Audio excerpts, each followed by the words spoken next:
नमस्कार, ई-टीव्ही भारतमध्ये आपलं स्वागत. आपण पाहत आहात न्यूज टाइम.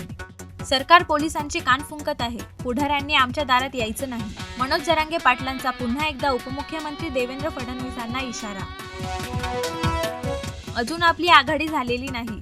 इतर पक्षांकडून बोलावलेल्या बैठका किंवा कार्यक्रमाला जाऊ नका. प्रकाश आंबेडकरांचे कार्यकर्त्यांना आवाहन. पहिल्या यादीत भाजपानं महाराष्ट्राला स्थान न दिल्यानं विरोधकांचा राज्यातील भाजपा नेत्यांना टोला. महाराष्ट्र हा शरद पवार, उद्धव ठाकरे आणि काँग्रेसबरोबर असल्याचा विरोधकांचा दावा. भाजपामध्ये प्रवेश करायचा असेल तर मी ते आधीच जगजाहीर करेन. भाजपा प्रवेशाच्या चर्चांवर खासदार नवनीत राणांचं स्पष्टीकरण.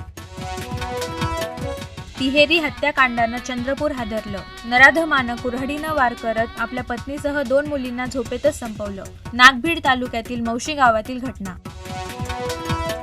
उपमुख्यमंत्री देवेंद्र फडणवीसांना धमकी दिल्याप्रकरणी मुंबई पोलिसांनी एका आरोपीला साताऱ्यातून केली अटक. आरोपी बीड जिल्ह्यातील राहणारा असून तो शरद पवार गटाचा कार्यकर्ता असल्याची माहिती समोर. भाजपाला मोठा धक्का. उमेदवारी जाहीर केल्यानंतर भोजपुरी अभिनेते आणि गायक पवन सिंग यांची निवडणुकीतून माघार. सोशल मीडियावर पोस्ट शेअर करत दिली माहिती. शहबाज शरीफ यांच्या हातात असणार पाकिस्तानची धुरा. सलग दुसऱ्यांदा पाकिस्तानच्या पंतप्रधान पदावर विराजमान. प्रसिद्ध हॉकीपटू बाबू केडी सिंह यांच्या घराचा 11 मार्चला होणार लिलाव. कौटुंबिक मालमत्तेच्या वादातून वाड्याचा लिलाव करण्याचा निर्णय.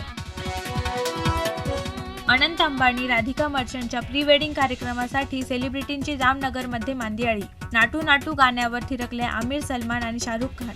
न्यूज टाइममध्ये आज इथेच थांबूया. अधिक माहितीसाठी लॉग इन करा ettvbharat.com.